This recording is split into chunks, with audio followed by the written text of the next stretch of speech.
Hello, and I hope you're having a wonderful and blessed day today. So, what do I have here?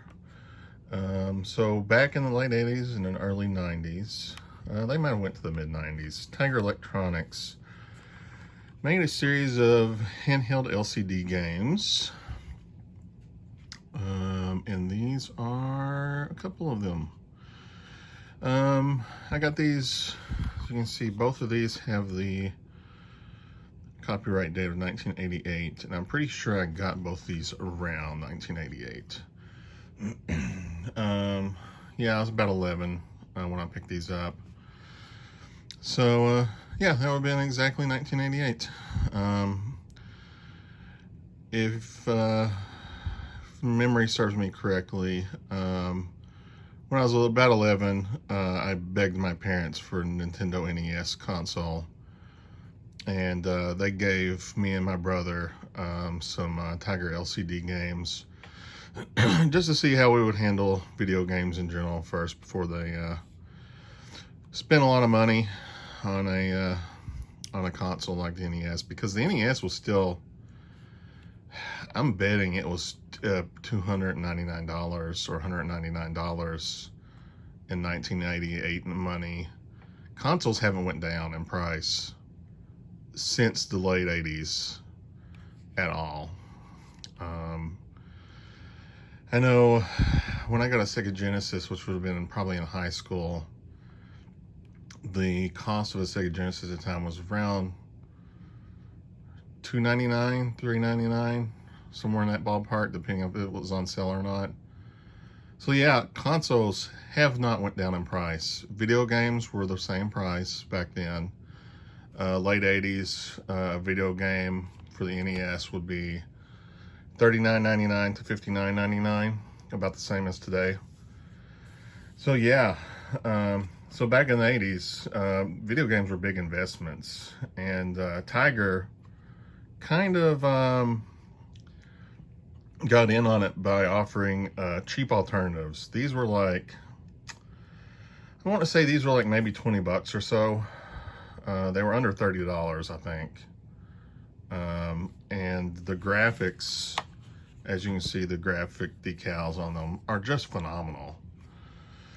You look at that and you think you're getting something really special. And each one of these, I'm pretty sure, only have one game. Maybe later in their lifespan, they expanded to where you could get 2 or 3 games on a handheld. They did do their own quote-unquote console in the late 90s, early 2000s. That was roughly around the same time as the GameCube, I think. So that would have been probably early to mid 2000s, where you could put cartridges in it and swap out, but it was still LCD, and it was awful. Because it was still the same as this, only you thought you were playing a console. So yeah, that was a little history on what I vaguely remember about Tiger LCD games. So this is Double Dragon 2, based on the arcade and NES game. I think this one was meant to emulate the NES game a little closer. Sadly, this one doesn't work because I left the batteries in, and these batteries have probably been in since the late 90s, and they're highly corroded. I could probably clean it up. It's just going to take me a lot of doing. And I just realized, so that's unfortunate. However, Battletoads here is in fine working condition. There's some slight discoloration on these, and you see they're nicked and banged because, you know, I'd throw these in a backpack when going on a trip and just carry them around. So let's fire this up. Now, warning, this is loud as holy bejesus. But yeah, let's see if I can get a good picture of what this looks like. I think I hit start, and this will get it started. Yep. I can't remember how to play. That's an attack. Okay. Attack him. I can't hit the crow. The controls maybe have taken a little bit of punishment in the last 30 plus years. So what does select do? It doesn't do anything in this game mode. So you see, this is like the second stage, and it looks pretty decent. The even though it's got like the set sprites, if you can even call them sprites. You just hit me. Well, you hit me. And there's no way I can get on to show you the rest of this because this game is too hard. I've beat both of these and I don't know how. I think it was just because I was bored. There's that wind, the wind thing there is. Yeah, I just ran right into it. That's cool. I think you can select your... Oh, look at that. Yeah, you can select different... I don't know if the different frogs have different abilities. It doesn't look like it. They just slightly change their appearance. No, they don't change their appearance. I just died. And you feel... Oh, yeah. Okay, so now I can do something, I guess. There we go. Oh, no, I think it's a game over. That's hard. Yeah, that's a game over. Is this a one life thing? Golly, how do we play this? I've beat this game, and I don't know how I've done it. There is a the infamous rocket sled level, so this does have a pretty good. That's an extra life bar. I totally missed. This is kind of old, and it's had a lot of punishment back in the years, so these controls aren't 100% responsive anymore. Back in the day, though, this was surprisingly responsive. Let's see if we can get a good look at the Toad here. See, that's pretty nice looking. Tiger was ahead of the game because most of the time, if you got an LCD game, it was hot garbage.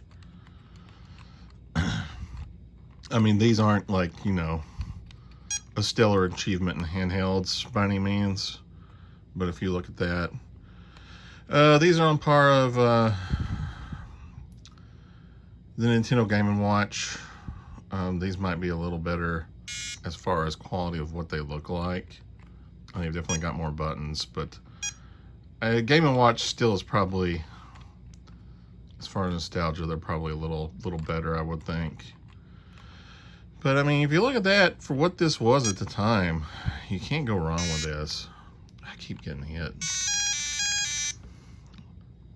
My score is still 60 for some reason. And there's the anguished look of the turtle. I said turtle. This isn't a turtle. This is a frog. So yeah, I'll just do a little bit more and I'll do this a little closer. You can see the background looks engaging. It looks like it emulates the actual game. So yeah, there you go. That's pretty neat. These games, some of them had a couple extra modes. I think, did the Double Dragon have a... I'm trying to think what the Double Dragon did. There's an all clear, as you can see here. If your game got glitched out or stuck, you hit the all clear. I'm just going to, there's no way this is going to start up, but let me just double check it. No, sadly. Okay. I mean, they look beautiful. And as far as the handheld goes, it feels okay in your hand. Buttons are tiny. But, I mean, if you're a kid playing this, it's going to be fine. So, yeah, there you go. There's the Tiger LCD games. I think these are only two I had. My brother might have had another one. Karate Champ, maybe? Did they make a Karate Champ one? I think they did. I remember playing some friends. I think I had a friend that had another one of the Double Dragon games. Maybe Double Dragon 3. They always did 30-party license because Nintendo... well, Nintendo had the Game Boy, of course. And then they had Game & Watches for their, like, alternative games. So, yeah, if you ever see these are worth picking up just because they look cool. I mean, these graphics are just stunning.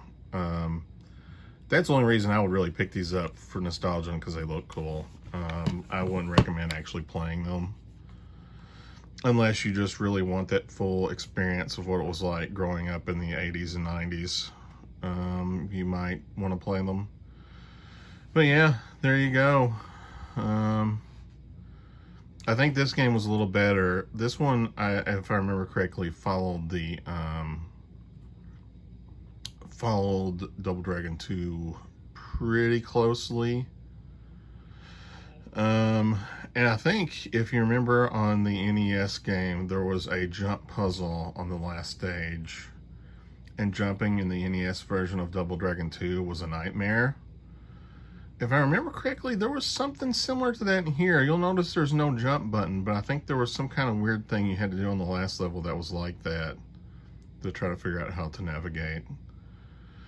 I might post a follow-up if I can ever get this to work, just to show what this looks like. But yeah, there you go. A little piece of nostalgia.